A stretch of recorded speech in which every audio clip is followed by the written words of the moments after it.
Hi, Tara here again. Let's see what question we have for today.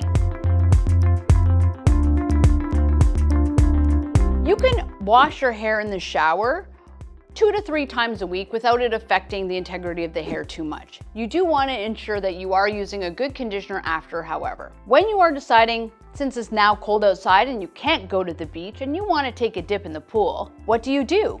Well, chemicals in the pool can affect your system just like it can affect your regular hair. We do have shampoos that can be used after going in the pool that will help to strip any of those chemicals off of the hair system, like our extension prep shampoo, which is not only for extensions, but will help to clarify the hair of any chemical buildup that you got from swimming in the pool.